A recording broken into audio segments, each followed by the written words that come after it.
Hello everyone, कैसे हैं आप सभी लोग। तो गाइस फिर से मैं आज आप सभी को 4 टक्स वाला ब्लाउज कटिंग करना सिखाऊंगी, लेकिन अस्तर वाला। और इस ब्लाउज का जो साइज़ रहेगा वो 38 साइज़ रहेगा। तो 38 साइज़ में ब्लाउज कटिंग बता रही हूँ अस्तर वाला। तो आप लोग ध्यान से देखिए, जो है पुराने ब्लाउज से नाप करके ब्लाउज की कटिंग करने वाले हैं। तो चलिए दोनों कपड़ों को, ब्लाउज को हमने लिया है, ये पुराना नापी है हमारा, और आर्म होल पे इंच टेप को रख के ब्लाउज का साइज़ पता करते हैं। लेकिन उससे पहले भी ये जो आपका ब्लाउज का जो आर्म होल है ना, इसको हल्का सा एकदम खींचते हुए फिर नापेंगे, ताकि ओरिजिनल साइज़ हम लोग पता कर पाएँ उसके लिए। तो यहाँ पे आप लोग देख पा रहे होंगे कि यहाँ आर्म होल से आर्म होल का दूरी जो है 19 इंच आ रहा है। तो 19 ऊपर और 19 नीचे, तो 19 का डबल हुआ 38, मीन्स ये 38 साइज वाला ब्लाउज हो गया। ऐसे ही अगर आपका 18 है तो 18 का डबल कर देंगे तो 36 साइज वाला ब्लाउज हो जाएगा। तो ऐसे ही किसी भी ब्लाउज को आप लोग नाप सकते हैं और ब्लाउज का साइज पता कर सकते हैं। ये इतना हो गया। अब चलिए मैं आपको इसी के साथ बता देती हूँ कि कितने इंच से कपड़े को डबल फोल्ड करना है यहीं पे, क्योंकि अक्सर आप सभी को कन्फ्यूजन भी रहता है कि कितने इंच से आखिर डबल फोल्ड करना है मार्जिन को लेकर के, ये भी नहीं समझ में आता है। तो उसके लिए आप लोग बीचों बीच में ऐसे इंच टेप को रखें और यहाँ पे नापे। तो देखिए आप लोग 9.5 इंच आ रहा है फिटिंग पे। तो हम लोग इसमें 2 इंच एक्स्ट्रा क्या लेंगे, मार्जिन लेंगे। तो कितना हो जाएगा 11.5। तो हम लोग क्या करेंगे, 11.5 इंच से कपड़े को डबल फोल्ड करके फिर ब्लाउज की कटिंग करेंगे। अब यहाँ पे ब्लाउज का लंबाई नापेंगे कंधे पे इंच टेप को रख के। तो ब्लाउज का लंबाई 14 इंच आ रहा है। तो हमें 14 इंच का लंबा ब्लाउज बनाना है। तो अब इसको साइड में करेंगे।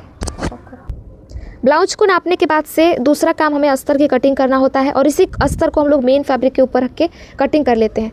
और एक चीज़ और भी आपको ध्यान में रखना है कि जब भी आप लोग अस्तर की कटिंग करें तो लंबाई चौड़ाई को आप लोग देख लीजिएगा कि किधर के साइड, मतलब लंबाई में ज़्यादा बड़ा है कि चौड़ाई में ज़्यादा बड़ा है। तो आपका जो ब्लाउज का लंबाई है वो डिपेंड करता है कि जितना ही लंबा हो तो आप लोग चौड़ाई की तरफ से डबल फोल्ड कीजिएगा। अगर छोटा हो तो ऐसे लंबाई की तरफ से डबल फोल्ड कर सकते हैं। पूरा ये 32 से 33 इंच का होना चाहिए, तब जाके 14 इंच का लंबा ब्लाउज बनेगा। लेकिन आप लोग देख पा रहे होंगे कि ये जो अस्तर का यहाँ पे चौड़ाई है वो कितना आ रहा है, केवल 30.5 आ रहा है। तो इधर से हम लोग अगर कपड़े को डबल फोल्ड करेंगे तो ब्लाउज हमारा लंबा नहीं बन पाएगा। तो ये जो मोहरी दिया है, इधर से हम लोग कपड़े को डबल फोल्ड करने के बजाय अब इधर के साइड से कपड़े को डबल फोल्ड करेंगे। देखिए मैंने चौड़ाई में कपड़े को डबल फोल्ड किया है और देखते हैं कि ये कितना लंबा है। तो आप लोग देख सकते हैं कि ये इसका जो पूरा लंबाई है 32.5 इंच है। मीन्स हमारा आगे पीछे का पल्ला आराम से कटिंग हो जाएगा और लंबा भी होगा ब्लाउज। ठीक है, तो ये समझ में आ गया कपड़े को डबल फोल्ड करना कि कैसे करना है और कितने इंच से डबल फोल्ड करना है। तो 11.5 इंच से 38 साइज का ब्लाउज बनाने के लिए मार्जिन को लेकर के,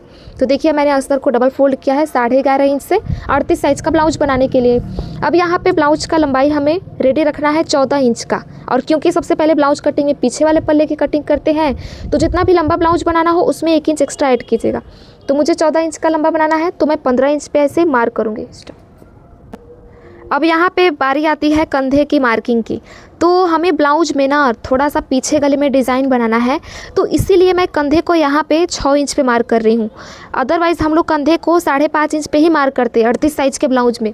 अगर आपका कंधा गिरता है, आपको डोरी नहीं लगाना है, तो आप लोग कंधे को 5.5 इंच पे ही मार्क कीजिएगा 38 साइज़ के ब्लाउज में। मुझे डिज़ाइन और डोरी दोनों बनाना है, इसीलिए मैं कंधे को 6 इंच पे मार्क कर रही हूँ। इसी के साथ जो आर्म होल का लंबाई है वो कितना रखेंगे, तो उसको भी हम लोग 6 इंच ही रखेंगे 38 साइज़ के ब्लाउज में। अब इसके बाद ब्लाउज में फिटिंग लाइन बनाना है। तो फिटिंग लाइन बनाने के लिए हम लोग चेस्ट का चौथा भाग निकालेंगे, तो आएगा 9.5। तो 9.5 पे हमारा हो गया फिटिंग लाइन। ऐसे 2 इंच एक्स्ट्रा हमने मार्जिन के लिए ले लिया। अब इन दोनों लाइनों को हम लोग नीचे की तरफ सीधा करेंगे, मार्जिन और फिटिंग लाइन को। जैसा कि मैंने आप सभी को बताया कि पीछे गले में हम डिज़ाइन बनाएंगे, और जो डिज़ाइन बनाएंगे तो डीप नेक होगा, और डीप नेक होगा तो हमारा जो ये गला फैलेगा तो यहाँ पे कपड़ा सिकुड़ जाएगा और पीछे में झोल आने की समस्या बढ़ सकती है। इसीलिए हम लोग कोने से बस 1 इंच ऊपर मार्क करेंगे, नहीं तो हम लोग कोने से 1.5 इंच ऊपर मार्क करते अगर हम डीप नेक नहीं बनाते। तो आई बात समझ में। अब यहाँ पे इंच टेप को रखेंगे और ऐसे डबल फोल्ड करके एक निशान लगाएंगे और यहीं से घुमाव देना स्टार्ट करेंगे आर्म होल के लिए, और राउंड शेप में इसको मिला देंगे फिटिंग लाइन में ले जाके। तो ये हमारे आर्म होल की मार्किंग हो गई। अब यहाँ पे हमें गले की मार्किंग करनी है। तो गले का लंबाई हमको कितना रखना है, तो 10.5 इंच, 10.5 इंच जितना लंबा गला बना रहे हैं हम लोग। और गले का चौड़ाई हम लोग कितना रखेंगे, तो 3 इंच रखेंगे, क्योंकि मैं डिज़ाइन वाला बना रही हूँ इसीलिए मैंने शोल्डर को भी 6 इंच पे मार्क किया था। नीचे गले का चौड़ाई कितना रखेंगे, तो सेम टू सेम ऊपर के ही जितना, नीचे भी हमारा 3 इंच ही रहेगा चौड़ा गला। इसके बाद ऐसे हम लोग क्या करेंगे, तो चरकोर बॉक्स बनाएंगे एक। ये देखिए चरकोर बॉक्स मैंने बना दिया। अब देखिए मैं मार्किंग कर रही हूँ, तो ये जो बच्चा कपड़ा है ना, यहाँ से बाजू कटिंग करने वाले हैं। तो चलिए पहले मैं इस कपड़े को कट करके निकाल देती हूँ। मैंने यहाँ पे कटिंग कर लिया, बाद में से बाजू कटिंग करना भी बताऊँगी। वीडियो के लास्ट में आप लोग बने रहिएगा, ये नहीं कि वीडियो को थोड़ा सा देखा और चले गए तो फिर समझ में नहीं आएगा। अब देखिए गले का डिज़ाइन चलिए बनाते हैं हम लोग। तो यहाँ पे ना हम लोग सबसे पहले 3.5 इंच की दूरी पे एक निशान और लगाएंगे और ऐसे चरकोर बॉक्स बना लेंगे। चरकोर बॉक्स बनाने के बाद से यहाँ पे हम लोग कोने से 1 इंच ऊपर एक निशान लगाएंगे, ये देखिए, और फिर गले का राउंड शेप देंगे ऊपर की तरफ एक। ये देखिए, ये हमारे गले का राउंड शेप बन गया ऊपर की तरफ। अब बीच का जो बचा कपड़ा है हमारा, इसमें हमें इस तरीके से डिज़ाइन बनाना है, पान के पत्ते जैसा। ये देखिए, यहाँ से दबाते हुए जाएंगे, बीच में हल्का सा उठाते हुए आएंगे और फिर यहाँ पे दबाते हुए से नोक निकाल देंगे, पान के पत्ते जैसा शेप। तो ये हमारे गले का डिज़ाइन बन जाएगा। चलिए मैं पहले डॉट्स बना के आपको दिखाती हूँ और जब अच्छे से बन जाए तो फिर मैं इसको डार्क कर लूँगी। ऐसे ही आप सभी को भी पहले डॉट्स बनाने हैं। अगर डिज़ाइन एक बार में बढ़िया बन गया तो इसको डार्क कर लेंगे। अगर थोड़ा सा इधर उधर हुआ तो हम इसको मिटा के फिर दोबारा से भी गले को बना सकते हैं। तो ये देखिए, मैं डॉट्स बना रही हूँ पहले हल्का हल्का, और ये देखिए मेरा डॉट्स जो है एकदम सही बना है। अब मैं इसको डार्क कर लूँगी। देखिए मैंने मार्किंग कर लिया है गले का डिज़ाइन का, कितना बढ़िया तरीके से लग रहा है ना ये। तो अब चलिए पीठ पे जो 2 टिकिन देते हैं उसकी मार्किंग कर लेती हूँ। तो ये जो फिटिंग लाइन बनाया है इसी पे इंच टेप को रखा और यहाँ पे फिर से इंच टेप को डबल फोल्ड कर दिया हमने। एक निशान यहाँ पे लगा लेंगे और टिकिन का जो लंबाई होगा वो 4.5 इंच जितना लंबा होगा। फिर दोनों तरफ से आधा इंच कपड़ा पकड़ के सिलेंगे। अब पीछे पार्ट की पूरी तरीके से मार्किंग हो चुकी है, आप लोग देख पा रहे होंगे। अब यहाँ से जब मैंने पीछे पल्ले की मार्किंग कर ही दिया है तो चलिए मैं यहाँ से आगे पल्ले की मार्किंग करना आपको बता देती हूँ, ठीक है। और आप सभी को इसी के साथ पता भी चलेगा कि आगे वाले पल्ले में क्या चेंजेस करने होते हैं हमें। सबसे पहला तो आप सभी को पीछे पल्ले के लिए जितना भी आपने ब्लाउज का लंबाई लिया है उसमें 1.5 इंच एक्स्ट्रा ऐड करना होगा, क्योंकि हम लोग बेल्ट वाला ब्लाउज बना रहे हैं इसीलिए। तो देखिए पीछे का ब्लाउज का लंबाई 15 है और 15 में 1.5 इंच लंबा 1.5 इंच और ऐड करेंगे तो कितना हो जाएगा हमारा 16.5। तो हम लोग यहाँ से आगे पल्ले के लिए 16.5 इंच पे एक निशान लगाएंगे। इस निशान को आगे की तरफ सीधा करेंगे। ये जो इतना कपड़ा एक्स्ट्रा है हमारा, चलिए मैं इसको कट करके निकाल दे रही हूँ।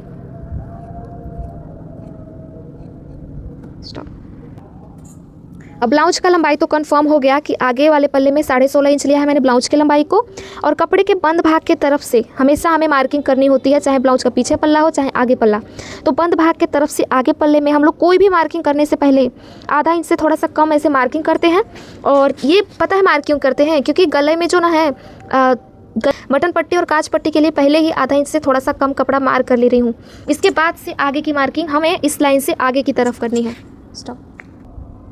तो यहाँ से सारी मार्किंग्स हमें करनी है। तो चलिए हम लोग मार्क करते हैं। कंधे को हमने पीछे जितना लिया था उतना ही आगे की तरफ भी लेना है। तो आगे में भी कंधे को हम लोग कितना लेंगे 6 इंच। 6 इंच पे मैंने निशान लगाया। अब यहाँ से आर्म होल की लंबाई मार्क करनी है। तो आर्म होल का लंबाई कितना रखेंगे, पीछे के ही जितना 6 इंच। ये देखिए। अब इसके बाद फिटिंग लाइन भी पीछे के ही जितना मार्क करना है। तो 9.5 इंच पे हम लोग फिटिंग का निशान बनाएंगे और 1.5 से 2 इंच सिलाई के लिए मार्जिन ले लेंगे और लाइनों को ऐसे सीधा कर देंगे। अब ये फिटिंग और मार्जिन लाइन जो मैंने बनाया है इनको भी नीचे की तरफ सीधा करें। तो अब यहाँ पे हमें कोने से कितना इंच ऊपर मार्क करना है, तो 1 इंच ऊपर मार्क करना होता है। ये देखिए। लेकिन मैं एक तरीका आप सभी को और बताती हूँ आर्म होल छटाई का, कि अगर आप सभी लोग कटिंग करते समय ही आर्म होल की छटाई कर लेंगे तो बाद में से आप सभी को बाजू जोड़ते समय आर्म होल को छाटने की ज़रूरत नहीं होगी। तो हम लोग क्या करते हैं, इसे राउंड शेप देते हैं, फिर यहाँ से हल्का सा बाहर की तरफ आते हैं। तो बहुत सारे लोग यहाँ पे गड़बड़ कर दे रहे हैं, बहुत सारे लोग यहाँ पे एक्स्ट्रा कपड़ा कट करके निकाल दे रहे हैं, तो गड़बड़ हो जा रही है। तो उसके लिए एक आसान तरीका क्या है, तो आप लोग क्या कर सकते हैं, ये जो मैंने मार्किंग किया है यहाँ से आधा इंच की तरफ आपको बाहर की तरफ आना है, आधा इंच। अब इसके बाद से जो आधा इंच पे मैंने मार्किंग किया है इसको इस शोल्डर वाले लाइन में ऐसे मिला देना है, इस तरीके से। ये देखिए ऐसे मैंने मिला दिया। अब इसके बाद से इसको छाटना है तो क्या करेंगे, इस कॉर्नर से नहीं बल्कि इसी कॉर्नर से हम लोग बस 1 इंच ऊपर मार्क करेंगे। ये देखिए 1 इंच ऊपर मैंने मार्क किया। और अब हम क्या करेंगे, तो आर्म होल का शेप दे देंगे राउंड में एकदम। ये देखिए, तो ये क्या हो गया, हमारे आर्म होल का मार्किंग आप लोग देख पा रहे होंगे कि कितना प्रॉपर हुआ है। और इससे होगा ये ना कि आप सभी लोग को पता चलेगा कि कितना यहाँ पे अंदर की तरफ जाना है। अगर आप लोग ऐसे मार्क कर रहे हैं तो बहुत सारे लोग इंस्टा पे फोटो भेज देते हैं कि बहुत ज़्यादा गहरा कर दे रहे हैं, तो वैसे नहीं करना होता। देखिए मैंने कैसे बनाया है, ऐसे आप लोग कीजिएगा कि पहले फ्रंट में ऐसे आधा इंच बाहर की तरफ मार्क करके स्केल से मिला दीजिएगा लाइन को, फिर यहाँ से 1 इंच ऊपर मार्क करके फिर राउंड शेप देंगे। तो आर्म होल में झोल आने की समस्या पूरी तरीके से ख़त्म हो जाएगी आगे वाले में। आई बात समझ में। अब चलिए हम लोग आगे का मार्किंग करते हैं। तो गले की मार्किंग करेंगे सबसे पहले। तो यहाँ पे गले का चौड़ाई पीछे के ही जितना रखेंगे हम लोग, आगे में भी। तो गले का चौड़ाई हमारा रहेगा 3 इंच। ये देखिए गले का चौड़ाई 3 इंच है। गले का लंबाई कितना रखेंगे, तो 6.5 इंच गले का लंबाई रहेगा। और नीचे से भी गले का चौड़ाई 3 इंच ही रखेंगे, ऊपर के ही जितना। और दोनों लाइनों को मिला के चरकोर बॉक्स बनाने के बाद से गले का राउंड शेप देंगे हम लोग। इसमें भी कोने से 1 इंच ऊपर ही मार्क करना होता है हमें, और फिर गले का राउंड शेप दिया जाता है। बहुत सारे लोग इसमें भी चरकोर गला बना दे रहे हैं, तो आपको चरकोर एकदम नहीं बनाना है बल्कि राउंड में बनाना है, जैसे कि मैंने मार्क किया है इस तरीके से। अब यहाँ पे हम लोग 4 टक्स वाला ब्लाउज बना रहे हैं, ना कि बेल्ट वाला। लेकिन मैंने गलती से बीच में कहीं एक बार बोल दिया है शायद कि मैं 4 टक्स वाला बेल्ट ब्लाउज बना रही हूँ, तो उसके लिए सॉरी। मैं यहाँ पे बना रही हूँ 4 टक्स ओनली ब्लाउज। तो यहाँ पे जो ब्लाउज का लंबाई है वो पीछे आपने जितना लिया है, पीछे हमारा 15 था तो आगे वाले में ओनली 16 इंच लेना होता है। जब 4 टक्स का बेल्ट ब्लाउज बनाते हैं तब आगे का पल्ला 1.5 इंच लंबा रहता है। जब ओनली 4 टक्स वाला ब्लाउज बनाते हैं तो आगे का पल्ला केवल 16 इंच रहता है। तो चलिए मैं इस लाइन को सीधा कर देती हूँ और नीचे का कपड़ा जो है मैं कट करके निकाल दूँगी बाद में से, ठीक है। तो ये लाइन को मैंने सीधा कर दिया। अब इसके बाद से चलिए इसमें टक्स का निशान लगाना बता देती हूँ। कंधे के बीचों बीच में इंच टेप को रख के 38 साइज के ब्लाउज में आप सभी को जो टक्स का निशान है ना वो 10 इंच पे लगाना है। ये देखिए 10 इंच पे टक्स का निशान लगाना है। इसी के साथ आप सभी को क्या करना है, इसी बीच वाले से 1.5 इंच की दूरी पे चारों तरफ 4 डॉट्स बनाने हैं। देखिए 1.5 इंच की दूरी पे मैंने एक निशान लगाया, गले साइड 1.5 इंच नीचे की साइड, 1.5 इंच फिटिंग के साइड और 1.5 इंच ही आर्म होल के साइड मैंने 4 डॉट्स लगा लिए। देखिए मैंने टेकिंग्स को जो है हाईलाइट कर दिया है ताकि पता चले कितना कपड़ा पकड़ के सिलेंगे। ये भी बहुत ज़्यादा मैटर करता है क्योंकि 38 साइज़ का ब्लाउज है तो इसमें कपड़ा हम लोग थोड़ा ज़्यादा पकड़ के सिलेंगे। तो ये पहला टेकिंग में भी ज़्यादा कपड़ा पकड़ के सिलेंगे। ये जो दूसरा है इसमें भी लगभग 1.5 इंच कपड़ा पकड़ के हम लोग सिलेंगे ताकि पफ जो है वो गहरा बने, क्योंकि थोड़ा सा हैवी साइज़ हो जा रहा है ना ब्लाउज। मीडियम साइज़ का रहता तो बस 1 इंच पकड़ के सिलते तो कोई दिक्कत नहीं होती। तो देखिए मैं 1.5 इंच कपड़ा पकड़ के इसमें सिलूंगी। जो तीसरा है इसको 2.5 इंच नीचे से बस कपड़ा छोड़ के और इसको उतना डाउन करना होता है। नीचे से बस 2.5 इंच कपड़ा मैंने छोड़ा और इसको डाउन किया और इसमें ज़्यादा कपड़ा पकड़ के नहीं सिलना होता। ना ही तीसरे टेकिन में ज़्यादा कपड़ा पकड़ते हैं, ना ही चौथे कपड़े में ज़्यादा पकड़ के सिलते हैं, बल्कि ये जो दोनों है ना टेकिन इसमें ज़्यादा कपड़ा पकड़ के सिलना होता है और ये दोनों में सेम। अब जब हमारी मार्किंग पूरी तरीके से हो चुकी है तो चलिए मैं कटिंग कर लेती हूँ और उसके बाद मेन फैब्रिक के ऊपर रख के कटिंग करें। तो यहाँ बीचों बीच से मैं कटिंग करना स्टार्ट करूँगी, लेकिन एक बात याद रखें आप लोग कि ये जो कटिंग है आपको यहाँ तक नहीं कर देनी है। अगर आप लोग यहाँ से आर्म होल की कटिंग कर देंगे और यहाँ से आर्म होल की कटिंग करेंगे तो कपड़ा 2 परत सीधा बचेगा, जिसको आप लोग बाद में से जोड़ करके और लंबा बाजू बना सकते हैं। इसीलिए मैं इस तरीके से कटिंग कर रही हूँ और मार्किंग भी मैंने इसीलिए ऐसे किया, नहीं तो हम लोग अलग से मार्किंग करते और फिर कटिंग कर दे। साथ में हमें मार्किंग करने की क्या ही ज़रूरत है, इससे होगा ये कि कपड़ा बचेगा। तो कपड़ा बचाने के लिए अस्तर का मैंने ये तरीका आजमाया, आप लोग भी ऐसे कीजिएगा। अब यहाँ से एक आर्म होल की कटिंग करूँगी तो आप लोग देख सकेंगे कि हमारा कपड़ा सारा जॉइंट में है और इतना सारा बच गया है। इसी बात पे आप लोग वीडियो को लाइक कर दीजिए। जो लोग पहली बार देख रहे हैं वीडियो सब्सक्राइब कर लीजिए। ऐसे ही हेल्पफुल वीडियोस मैं डेली अपने चैनल पे डालती हूँ। देखिए मेरा इतना कपड़ा बचा है सीधा सीधा। हम लोग चाहते हैं तो ये दोनों गले को भी साथ में कटिंग करते तो यहाँ से भी जॉइंट कपड़ा बचता, लेकिन ये जो गला है ना पीछे का, ये मैं अभी कटिंग नहीं करूँगी क्योंकि हम लोग पेपर पेस्टिंग से बनाएंगे इसको, तो गला कटिंग नहीं करना होता, इसलिए मैंने बस मार्किंग दिखाया है। लेकिन आगे का गला तो कटिंग कर सकते हैं ना, तो चलिए मैं आगे का गला कटिंग कर लेती हूँ। देखिए हमारे ब्लाउज की कटिंग हो चुकी है। अब बाजू कटिंग के लिए हमारा इतना ही कपड़ा बचा है तो इसको हम 4 बार फोल्ड करेंगे, फिर बाजू कटिंग करेंगे। तो ये डबल फोल्ड है, इसको एक बार और फोल्ड करना है। तो ये 4 बार फोल्ड हो गया। अब सवाल आता है कि कितने इंच से 4 बार फोल्ड करना है, तो उसके लिए ज़्यादा सोचना नहीं है। आपके ब्लाउज के पीछे पल्ले के आर्म होल को नापना है, जितना भी आए उससे आधा इंच कम करके कपड़े को 4 बार फोल्ड करके बाजू कटिंग ईजिली कर सकते हैं। तो देखिए इसको इस तरीके से नापना है हमें। तो ये हमारा कितना रहा है, लगभग 10 इंच आ रहा है। तो 10 इंच में से हम लोग क्या करेंगे, आधा इंच कम कर देंगे। तो 9.5 इंच से अगर कपड़े को 4 बार फोल्ड करेंगे तो बाजू कटिंग हो जाएगा। तो ये 4 फोल्ड ही है, लेकिन इसका जो चौड़ाई है ये 9.5 इंच नहीं है बल्कि 8 ही है।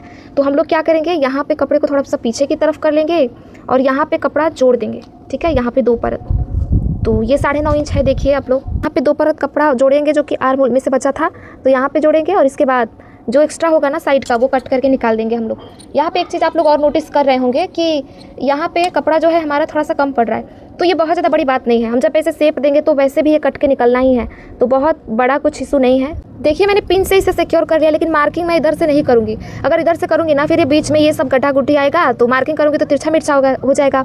तो इसीलिए मैं इधर से पलट दूँगी इसको और फिर यहाँ से अब बाजू कटिंग करने वाले हैं। एक चीज़ ध्यान में रखना है कि कपड़े का पूरा बंद भाग अपने साइड, कपड़े का खुला भाग बाहर की साइड रखना है। एक बार और दिखा देती हूँ। 38 साइज़ का बाजू कटिंग के लिए 9.5 इंच से कपड़े को 4 बार फोल्ड किया है, ये देखिए। और बाजू का जो लंबाई है वो कितना रखेंगे, तो हम लोग 6.5 इंच। बाजू बहुत ज़्यादा लंबा नहीं बनाना है, 6.5 इंच पे हम लोग मार्किंग करेंगे बाजू की लंबाई का। इसको सीधा करेंगे। देखिए मैंने लाइन को सीधा कर दिया है। इसके बाद से यहीं से हमें मार्किंग करनी। बंद भाग ये है, खुला भाग ये है। और खुले भाग के तरफ से जब भी छोटा बाजू हम लोग बनाते हैं तो उसको कितने इंच पे डाउन करते हैं, 2.5 इंच पे। लेकिन ये बहुत ज़्यादा छोटा बाजू नहीं है हमारा। आप लोग देख पा रहे होंगे कि 6.5 इंच इतना लंबा बाजू है ये, तो हम इसको कम से कम 3 इंच पे डाउन करेंगे और इस लाइन को एकदम सीधा कर देंगे। इस लाइन को मैं सीधा इसलिए करती हूँ एकदम, ताकि आप सभी को 1% का भी कन्फ्यूजन ना हो। ये डाउन वाला हमारा लाइन है, इसको हमने एकदम सीधा कर दिया। अब इसके बाद से हमें अपने बाजू का जो फिटिंग लाइन है ना वो मार्क करना होता है। तो बाजू का जो मेरा फिटिंग लाइन है वो है 6 इंच। और 2 इंच इसमें एक्स्ट्रा मार्जिन के लिए ले लूँगी। इसके बाद से यहाँ से हमें 2 इंच तक सीधा आना होता है 38 साइज़ के ब्लाउज में, और यहाँ पे एक निशान और यहाँ पे एक निशान।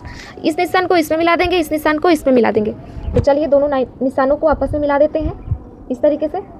अब इसके बाद से ये जो फिटिंग लाइन है हमारा बाजू का, इसको इस निशान में मिला देंगे ऐसे। ये मार्किंग हो गई। अब इसके बाद से ये हम 2 इंच तक यहाँ से सीधा आए हैं, तो सेम टू सेम यहाँ से भी 2 इंच तक एकदम सीधा आएंगे, लाइन को मतलब एकदम सीधा खींचते हुए। अब बीच का जो बचा कपड़ा है इसमें हमें गोलाई देना है बाजू का। इस पे इंच टेप को रखेंगे, बीचों बीच में एक और निशान लगाएंगे और यहाँ से ऐसे उठाते हुए जाएंगे, यहाँ से दबाते हुए इसमें मिला देंगे। तो चलिए हम लोग निशान लगा लेते हैं। बहुत ज़्यादा ऊपर से उठाते हुए भी नहीं आना है, अगर ज़्यादा उठा देंगे हम लोग तो पता है होगा क्या कि वहाँ पे बहुत ज़्यादा झोल आने लगेगा, तो वो सही नहीं होगा। तो देखिए इस तरीके से मिलाना है। अब इसके बाद से देखिए मैंने लाइनों को डार्क तो कर लिया है। इसके बाद से आगे वाला जो पल्ला होता है ना, उसमें फ्रंट आर्म होल की छटाई करनी होती है, तो आधा इंच अंदर की तरफ मैंने मार्क किया। अब इसके बाद से यहाँ से हल्का सा मार्क करते जाएंगे बढ़ाते हुए, फिर बीच में आते आते थोड़ा सा ज़्यादा करेंगे हम लोग, और फिर हम लोग इसको फिटिंग लाइन में ले जाके मिला देंगे। ऐसा नहीं करना है कि हमको बहुत ज़्यादा बाहर की तरफ यहाँ भी कट करके निकालना है। तो देखिए मैंने मार्किंग वगैरह कर लिया है और यहाँ से मैं कटिंग भी कर दूंगी। और इसको पलट के देख रहे हैं तो देखिए जॉइंट से कोई नाता नहीं है यहाँ पे, ये सब हमारा छटाई करके निकल जाएगा। तो चलिए मैं आप सभी को कट कर, इतना सारा कपड़ा मैंने कट करके निकाला। अब इसको उल्टा करके देखिए आप लोग, यहाँ पे कपड़ा घटा है क्या, नहीं तो बिल्कुल नहीं घटा है। तो इसको जॉइंट कर देंगे तो बाजू कटिंग एकदम प्रॉपर हुआ है, आप लोग देख पा रहे होंगे। देखिए हमारे ब्लाउज की कटिंग हो चुकी है। पुराने वाले नाप से हमने ब्लाउज की कटिंग करना आप सभी को एकदम डिटेल में सिखा दिया है। वीडियो पसंद आया तो आप लोग लाइक जरूर कीजिएगा, और स्टिचिंग वाला एक प्रॉपर वीडियो देखना होगा तो पहले से ही मेरे चैनल पे, मैंने कल ही अपने चैनल पे ब्लाउज कटिंग एंड स्टिचिंग का वीडियो डाला है, तो आप लोग वो देख लीजिएगा। इस वीडियो के डिस्क्रिप्शन में भी लिंक दे दूँगी, मेरे चैनल पर DP पे क्लिक करेंगे जाएंगे तो वहाँ से भी देख पाएंगे आप लोग।